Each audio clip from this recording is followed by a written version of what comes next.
The views and opinions expressed on any program are those of the producers and/or the persons appearing on the program, and do not necessarily reflect the views and opinions of FRC Media, Bristol Community College, or the City of Fall River.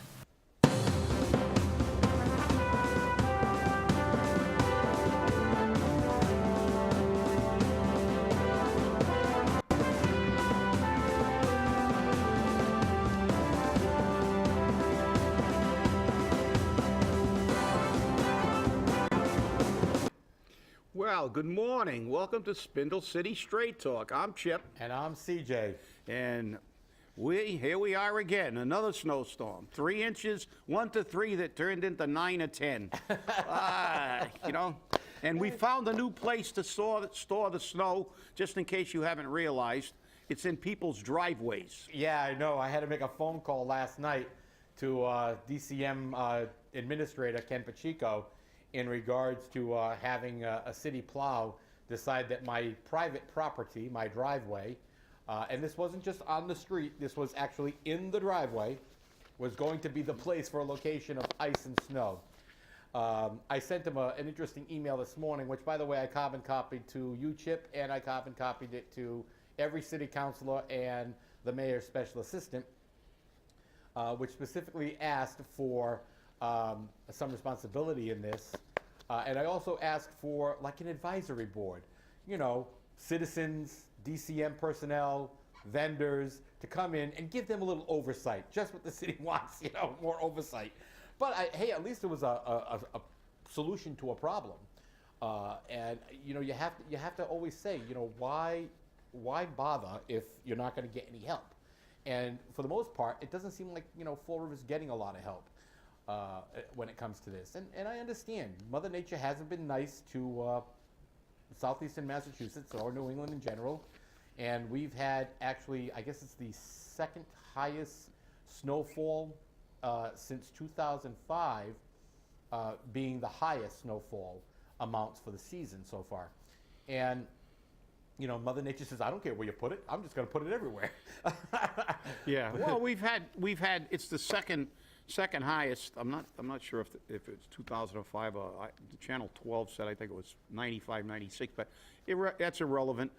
But it's also the worst winter we've ever had, because it's the second highest accumulation of snow, but it's also the second coldest on record by a very narrow margin for being the first.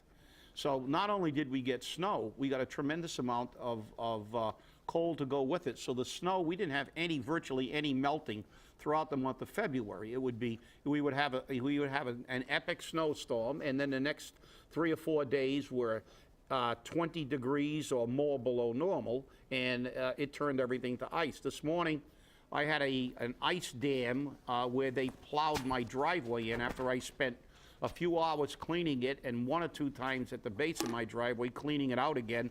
Again, I woke up and I had to shovel and break ice. I understand it's difficult, but they can see driveways, and it's also, I live on the hydrant side. So not only are they plowing my driveway in, they're plowing fire hydrants in. I think, they should be a little bit more sensitive to what they're doing and paying attention. I am going to talk to Kenny. I'm not going to send him an email. When I see him personally, I'm going to tell him, because actually one of the other snowstorms, I had a guy come flying down my street with a plow while I was in the driveway and basically plowed my ankles in. And he had his heat blasting. He was in a T-shirt, smoking a cigarette, flying down the street and plowing everybody in. So, you could have tilted the plow a little bit, and when you get to a driveway and pull the snow to the center, and then re-articulate the plow, and maybe try to only leave as little snow as possible, not as much snow as possible in people's driveway. We're paying, what did you say, CJ, $30,000 an inch for snow removal? Yeah, something like that. That was one of our tipsters who called this morning. Yeah.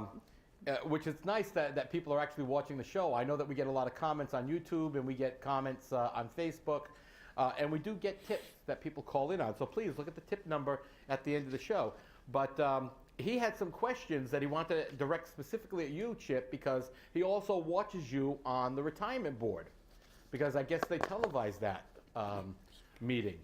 And he wants to know what type of shenanigans that Gupta, Mr. Gupta, is pulling.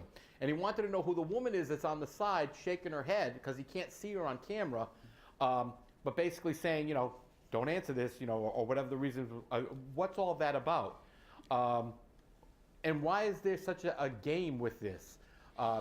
As you said earlier before our show, you know, our pre-show conversation, you're the only person that ever asked why retirement contributions, that's money, by the way, taken out of the city employees' checks and given to the city for their pension, is being used to fund the city budget. And we have that proof in votes that the city council has taken. So yes, all 9 of them said, hey, the heck with your pension, we're going to take this money. So, Well, to answer our caller's question, the female that was alongside Mr. Gupta is Christine Tetrell. I don't believe she was telling him not to ask that question. I believe she was completely confused by his line of questioning, as was I, because he wanted a lot of data and stats broken down to a very finite reason, and there's really not there's really no reason for it.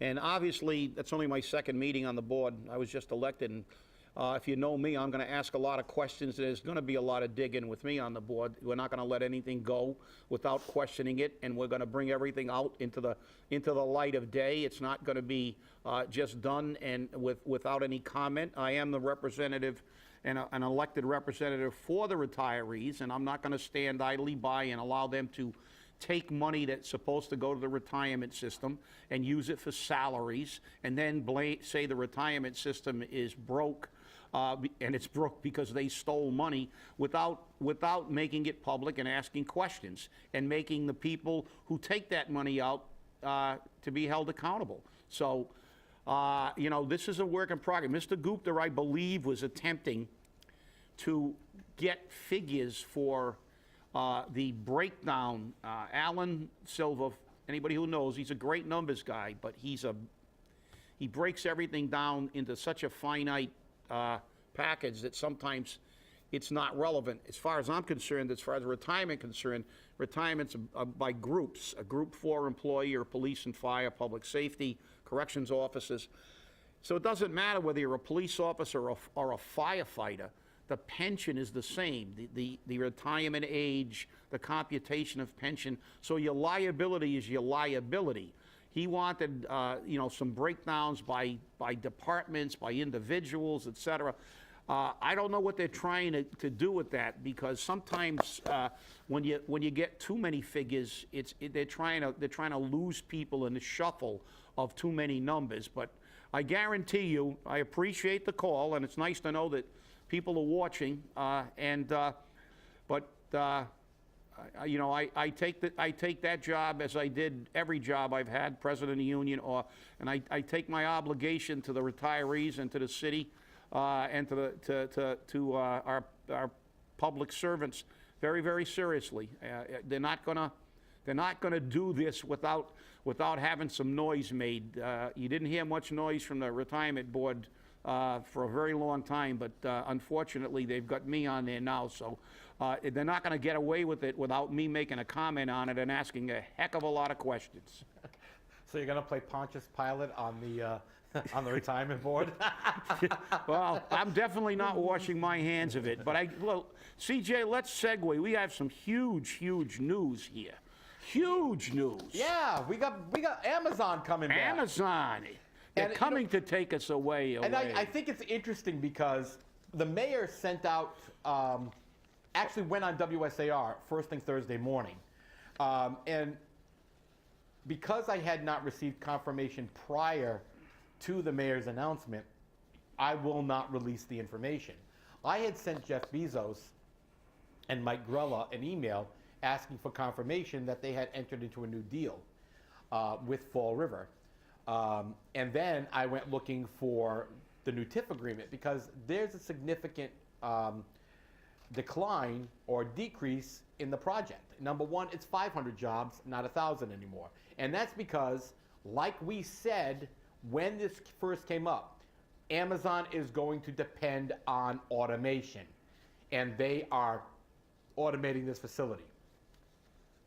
Secondly, it's now a 60% TIF, no longer 100% TIF, which is actually some benefit to the city. I've got to look at the TIF and see where it actually is. But again, no guarantees for Fall River, no guarantees for the people. Okay, we need the jobs. I'll be the first one. And I actually wrote a letter to the editor in regards to what is economic development. And I want to quote just the definition. Economic development is defined as the sustained, concerted actions of policymakers and communities that promote the standard of living and economic health of a specific area. Economic development can also be referred to as the quantitative and qualitative changes in the economy. Now, I know there are, one or two people on the city council that can understand qualitative and quantitative. The rest are just oblivious to it. And we know that the Fall River Office of Economic Disaster has no clue what this definition means because it doesn't apply to them. I'm glad Amazon decided they're coming here. I'm hoping we get it. But remember, we now got to get Freetown to sign on, and then we got to get the state to sign on. So this isn't a done deal yet, although it looks that way. And I have to say to myself, and as I said in the letter to the editor, when is economic development going to be real? Okay? I closed it with, and I have to say this quote on the air because it's important. I'm not against any company coming to Fall River. I welcome it. But when we roll out the carpet, do we have to give away the kitchen sink as well? Fall River and its elected officials are at times their own worst enemy. We have become so desperate at Fall River that every company and every contracted company says, the hell with them, they need us or me, and they will pay for it and give us everything with no guarantee or minimal guarantees to the community or the city. Fall River has become a corporate concubine, and the Office of Economic Development their pimp. Prove me wrong, prove the people wrong, and deliver substantial and sustainable development where the taxpayers and the citizens benefit. See, that's the key, sustainable. And we don't have sustainable anything in Fall River. Well, I think the definition that you read is extremely telling. I mean, the fact is that if we look at that criteria, quantitative and qualitative, we can quantify that these things, well, we really can't in many cases. That's one of the problems. Because now we have them coming in with 500 jobs as opposed to 1,000 jobs. But then when you ask for stats, because they love data when they want to confuse you, but when the data is relevant, they won't give it to you. I plan on asking them to, when this is made, and obviously I'm happy they're going to pay some taxes because the impact it has on the quality and the quantifiable effect it has is impossible to determine except for the reduced tax they give. Because if we hire 500 people and now they're saying we can't ask them how many people from Fall River will get hired, we can't demand that they do. Okay, you can't demand, but after they're finished hiring, you can ask that company and say, we want to know how many people from Fall River applied, how many people were hired. And we understand that there are some people that are not going to get a job. There are people with, maybe with criminal records or don't want to apply because of whatever, drug testing or whatever. But the fact is, let's see the real impact we have on Fall River. They can, to them, economic development is getting a building. And it's not. As the definition says, it's only economic development if the quality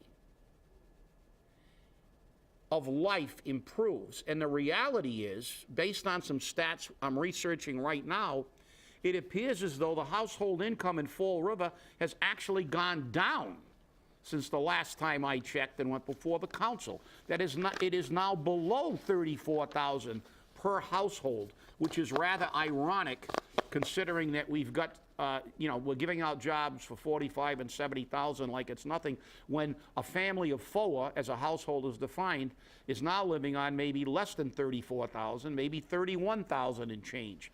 I mean, it shows that the economy of Fall River is getting worse. People with money are moving out. We're having people who make virtually no money, yet we continue to increase the size of government, the taxes, the fees, and we wonder why the people with the money don't stay here. They bail out. Why should I stay in a city that's got crime issues and all the other issues this city has? You know, you never know how many increases you're going to get. It's totally unstable. But they try to con you and say economic development is getting a building built and maybe 500 jobs. Well, after it's over, let's see how much tax they pay. Let's see how many people from Fall River they actually hired. And let's quantify what impact it has on the city by seeing if that elevates the average household income, if it increases the amount of business being done by businesses in the city of Fall River because people actually now have money to spend. And then we can say this was a good thing. Taxes, yeah, we need every penny we can get. Am I being negative? Well, no, I'm not being negative. I'm being, let's be truthful to ourselves. Is it nice to have another taxpayer on the rolls? Yeah. But the fact is, if they don't have a bunch of people in Fall River working here, when the TIFs are gone, they're going to probably be gone. And as CJ said, sustainable. And about this, for you people, this is quote day, for you people who say that, we're negative, we're not being negative. We're making an observation, we're giving you our opinion of what's happening here. And this is a quote from a former president, and a very good president in my estimation, Theodore Roosevelt. The president is merely the most important among a large number of public servants. He should be supported or opposed exactly to the degree which is warranted by his good conduct or his bad conduct, his efficiency or inefficiency in rendering loyal, able, and disinterested service to the nation as a whole. Therefore, it is absolutely necessary that there should be full liberty to tell the truth about his acts. And that means that is exactly necessary to blame him when he does wrong as to praise him when he does right. Any other attitude in an American citizen is both base and servile. To announce that there must be no criticism of the president, or that we are to stand by the president, right or wrong, it is not only unpatriotic and servile, but it is morally treasonable to the American public. Nothing but the truth should be spoken about him or anyone else. But it is even more important to tell the truth, pleasant or unpleasant, about him than about anyone else. So if a former president says, if I screw up, criticize me, why can't we say we don't feel things are going right? And the facts speak for themselves. I don't care what the city council says. I'm doing my commentary now, by the way, CJ. No, this isn't your commentary. I don't care. I don't care what the city council says. I don't care what the Office of Economic Destruction says. Look around you. Look around you. We have the second lowest amount of businesses of any city of our size in the Commonwealth, as we have the second lowest household income. The city's a mess. We can't sustain businesses. We can't attract good businesses. And when we do, they come and go in a revolving door when the TIFs are over. Is this going to be a good thing? I don't know. But is it a good thing to bury your head in the sand and everybody saying, we did it, we did it, everything's going to be great, we got Amazon. Well, if we got Amazon and they're paying 60% of the taxes they should, that's a good thing. It's still 40% less than we should get. Actually, Chip, they're paying 40%. Oh. They're getting a 60% Oh, 60% reduction. TIF, I'm sorry, all right. Yeah. So they're paying 40%, so that's 60% less than we should be getting, so it's a deal we made. But it's not a good deal if it doesn't impact our economy. Go back run the tape again, run the YouTube presentation, and listen to CJ's definition of what true economic development is. It means it impacts the community positively. If a few people get jobs, but most people don't, and it doesn't help the businesses and the wages in this community to a major impact, let's not make this the greatest thing since the parting of the Red Seas. Because let's be realistic. One of the reasons we got into this mess that we're in is all we've been hearing is how Fall River's always wonderful, and anybody who goes up and says, look, it's not wonderful, it needs work. And it doesn't mean we hate Fall River, we're still here. But let's look at things practically and pragmatically. Let's be real for once, and maybe we can move forward. See, the biggest problem we have is that our city council doesn't listen to the voice of the people. They believe that they are going to do what they want to do. They're going to vote for this TIF without looking at it. They're going to vote for this TIF because a no vote to them means they're no on jobs. Okay? And I said very clearly, sometimes a no vote isn't a no on jobs. Sometimes a no vote is a yes vote for the little guy, for the taxpayer, for the people of Fall River. And it's very interesting because in my address to the governor, the lieutenant governor, the treasurer, and the attorney general, I brought up 5 issues which are very relevant to Fall River. 1, the city may default on its bond payments. The Commonwealth is on the hook for these payments. And with the Commonwealth's current financial situation, the Commonwealth has a vested interest in the success of Fall River. The City Council and the Fall River Office of Economic Development, hereinafter referred to as the Office of Economic Disaster, regularly give away 100% TIFs that produce no tax revenue for a city that is drowning without any further source of revenue except taxing the residential property holders to bankruptcy.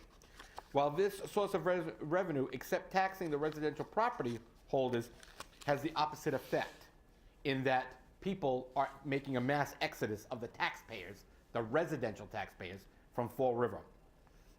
Increasing tax credits and grants to developers in Fall River for the development of low-income and moderate-income housing is another thing. We have an abundance of housing in Fall River. There have been numerous studies showing that Fall River has too much housing. Yet you have Anthony Cordero trying to get historic tax credits for Commonwealth Landing, or whatever they're calling it, where Jerry Remy's is, to make 130, now they're saying high-end units, rental units. We need more rental units like we need a hole in the head. And I firmly believe that those units down there will become like Point Gloria. They'll become Section 8 housing, and people will be very upset. In the past practices of the Commonwealth has always been the same thing too. Let's shovel all the crap down to Fall River. Let's clean up Boston for development. This is economic development. This is true economic development. They clean up a whole part of the city, redevelop the whole area, business, high-end homes. They get rid of the riffraff. They send all the low income, all the undesirables to Fall River and New Bedford. And we take them, creating a bastion of businesses in Fall River which don't pay taxes, i.e. all the nonprofits. And they don't even pay fees in lieu of taxes. Maybe the city should start saying, okay, we don't have a problem. Come on to Fall River. We'll take you. We love you. People Incorporated, we love you. Okay? Seven Hills, we love you. Charlton Memorial, we love you. Every time we have to answer a call for a fire, you're getting a bill. Every time we have to send a police car, you're going to get a bill. Oh, you're going to pay for all your trash, by the way, so you're going to get a bill. Maybe that's what we need to do. Because if they don't want to help, now they're supposed to be, members of the community. If they don't want to help, then maybe they should be billed to death. I mean, it just seems like the only way we're going to get anything out of all these nonprofits that keep popping up in Fall River is to hit them with all the fees instead of hitting the residential property owner or the landlords with fines and fees for a pay-as-you-throw program, which the majority of people in Fall River don't want. Well, your frustration is evident, CJ. It's not frustration, it's passion. You're frustrated. You have passion, but it's fueled by frustration, and yes, it is. I don't blame you because, the problem I see is I'm going to be complaining again you know, because I see this TIF going through, and as I said, that we need it. We need any kind of tax, 40% or and we need 50 jobs if we only get 50 or 100 or hopefully 200. But how much will 200 jobs at a fairly, they're not going to be the highest paying jobs. They're not going to bring in all their top managerial staff. They're not going to hire them from Fall River. So they're going to be probably, lower end jobs. But, okay, you give 200 people a job. So those people maybe will now infuse the economy, but to a very small degree. I mean, 200 people, Chip, let's face it. there is no guarantee that the number one are full-time jobs, okay, that we know of so far. I have to really review the TIF. But Amazon notoriously does not hire full-time employees. They hire temps, and they hire part-timers. Yeah, no benefits. And the most they're going to hit the high point, that 500 jobs, is probably going to be around the holidays. Yeah, but no, the point I was going to make was that I'm going to be complaining not because we know that, and we probably will be able to do that. But the fact is, they talk about quantifiable. You can need data to quantify, and we're never going to get the data. What bothers me is the city council will now, everybody will be singing and dancing like we got a steel mill that's going to employ 10,000 people or something like that, and they're going to make this like it's the panacea. It's the new casino. So now it's going to be the answer to our problem. This is the beginning of the renaissance of Fall River. Yes, it is. We went from 1,000 to 500. We're getting 40% instead of 0. It's amazing. We're ready. We're off to the running. And as you said, but promises, words without deeds are worthless weeds, a wise man once said. So why don't we quantify? Why don't we do what it says by gauging our economic development by the definition? Why don't we quantify the impact that this business has on Fall River?